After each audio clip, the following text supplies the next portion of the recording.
it is possible that I've made another video to explain it a little better. Okay, so sympathy, empathy, and apathy, you can all see that they have something in common with this root path, and it means like emotion. So this has something to do with emotions. So that's why somebody might say something like a pathological liar, and like they have no emotion when they lie. Hi, Ash. So let's look at like the definitions of what these mean, because it helps to understand this bigger article. So sympathy is the feeling that you have basically when you feel sorry for someone else. So when you feel sorry for someone else, you feel sympathy towards them. And oftentimes you feel sorry for them because you don't know what they're going through and you've never been there before.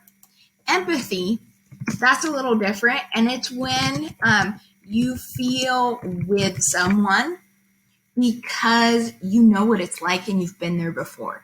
Like someone may have lost their grandmother, let's say, and you might feel sorry for them if you've never lost your grandmother.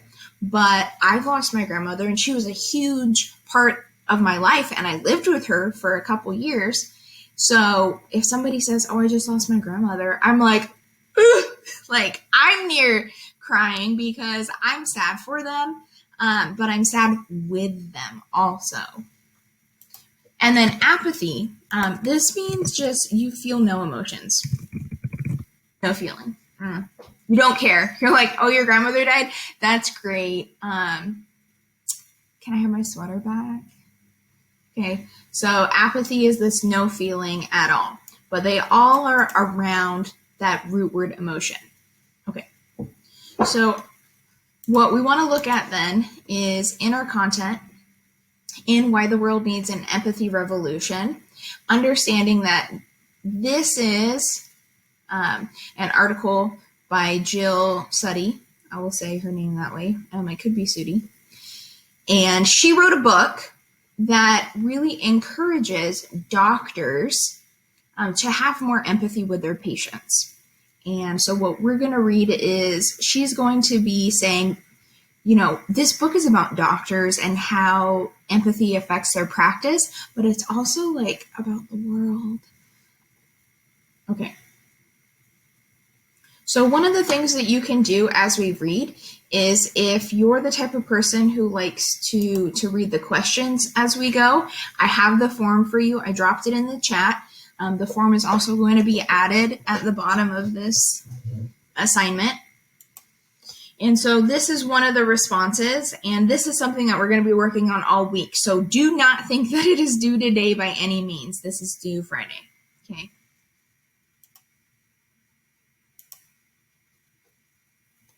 Okay. So what is the difference between empathy and sympathy is our first question, and that's our guiding question as we start reading. Why the World Needs an Empathy Revolution. A new book explains how we can learn empathy and have better social interactions.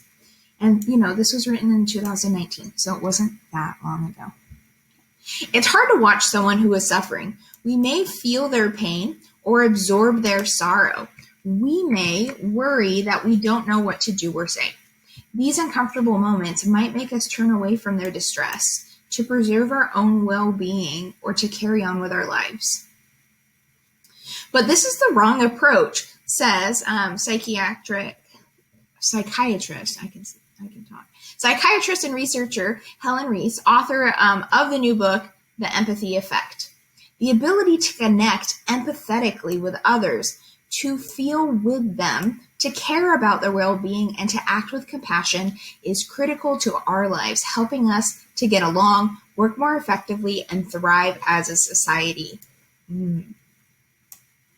So we're doing a close read, and what a close read means is that we read this, and then, until we can teach it to someone else, we reread it. But I'll just keep going on. Most of Reese's research on empathy is focused on healthcare. Since doctors are confronted with suffering day in and day out, their situation is fitting for observing how empathy affects well-being. While doctors may think of turning off their feelings and creating emotional distance helps them to remain objective and provide better care, Reese's research has shown that doing so makes patients distrustful, disgruntled, and less cooperative, and it makes for lonelier, less effective, and more burnt out physicians. Okay. This is something, let's chunk it down. So she is saying that doctors think that they are remaining objective. What does it mean to remain objective? So you can answer in the chat. What does it mean to remain objective?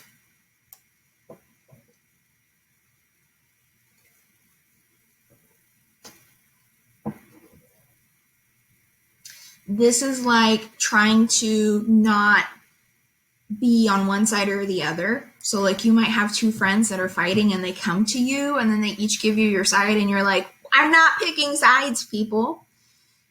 You're trying to be objective. Yeah, it's not that you don't care, but so you're kind of saying a little bit maybe like the doctors, like you're protecting themselves from getting hurt. So they're trying to make sure that their emotions don't cloud their decisions as doctors. Like they still care, they're doctors. Is that kind of like what you were saying? Yeah. But they want this emotional distance so that they can stay focused. But we're finding out that what that does is it makes doctors pretty it makes us distrust doctors. And I'll be honest with you, I have changed healthcare providers frequently based on when I'm moving, and I hate the healthcare that I got when we were in the military, when we were active duty, because I could never trust them. I didn't know who I was seeing. I didn't really have a doctor. They didn't care about me. And then as soon as we moved back to the West Side, I had a doctor that spent like over half an hour talking to me and actually did blood tests. And I was like, wow, you're listening. Hi, thanks for joining us. So let's keep reading this article. So what should doctors do and the rest of us do instead? Practice empathy, says Reese. Not only does being empathetic improve healthcare, she argues, it also improves human interactions in general. All parties are equally enriched when we perceive and respond to each other with empathy and compassion, she writes. After all, it's the human bond that adds the music to the words in life. That's nice. So what is empathy? Many confuse empathy, feeling with someone, for sympathy, feeling sorry for someone. And even researchers who study it have muddied the waters with many definitions. But Reese does a good job of untangling that and explaining that many dimensions of empathy. So you can feel sympathy and empathy for someone at the same time, but there's different layers. You might have heard of this thing where people take on the weight of others' emotions so drastically that they it's almost like they can't distance themselves. And then you have some people who they can't feel emotions at all. So it's a spectrum, it's a range. There are certain professions where people get burnt out, like teaching and nursing and being a doctor and a social worker. Okay. Now, empathy relies on specific parts of the brain that evolved to enable emotional connection with others and the motivation to care. When we see someone in pain, let's say because we witnessed them accidentally cut themselves, the pain pathways in our own brain light up, although to a lesser degree. This is the emotional part of empathy. This is like we literally can feel their pain. Sometimes it's called emotional resonance. That many doctors ignore, or push away, though that works against their compassionate instinct, says Reese. Your sophisticated neurological system allows you to observe others hurting themselves and gives you just enough of a taste of pain to consider helping them out. So this emotional part of empathy, called emotional resonance, where you really do feel where like the parts of your brain light up. Hi Logan, thanks for joining us. They say that the doctors need it. Okay. So still, we can't rely on emotional resonance alone. For one thing, it tends to be stronger for people who are similar to us, and that's problematic in a doctor's life, in a doctor's office, and in life. What do you think about this? Why? Let's read it again. We still can't rely on emotional resonance alone. For one thing, it tends to be stronger for people who are similar to us, and that's problematic in a doctor's office and in life. Why would empathy for only certain people be problematic? So think about it, digest. If you're falling asleep, take a little stretch.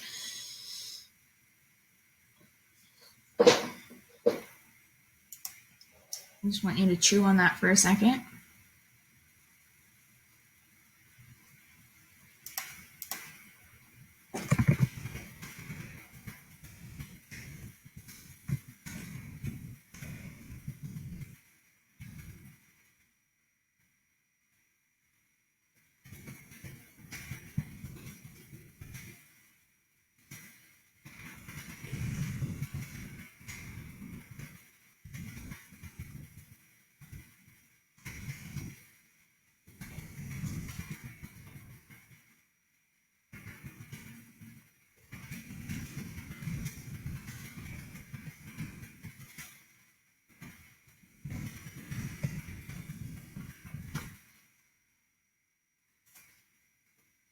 Yeah, I'm saying so because some people are the opposite.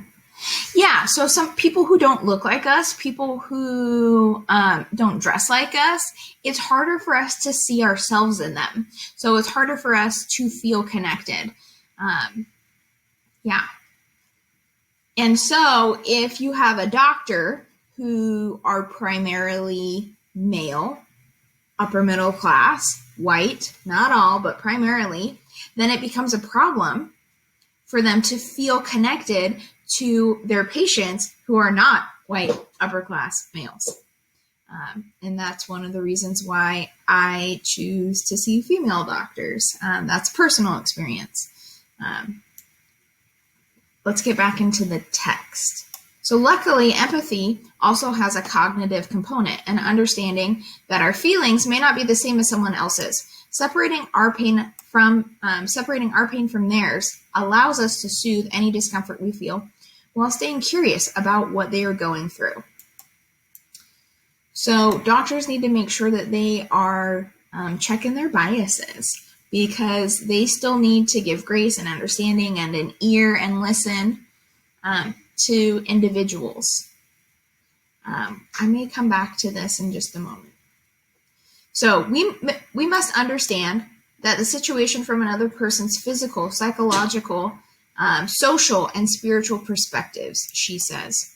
The third aspect of empathy is concern, the inner motivation that moves people to respond and express the urge to care about another person's welfare. Unfortunately, that concern varies a lot from person to person and is influenced by different environmental factors, such as how much the person in need resembles you and your tribe, whether you encounter suffering in one person or suffering in multitudes.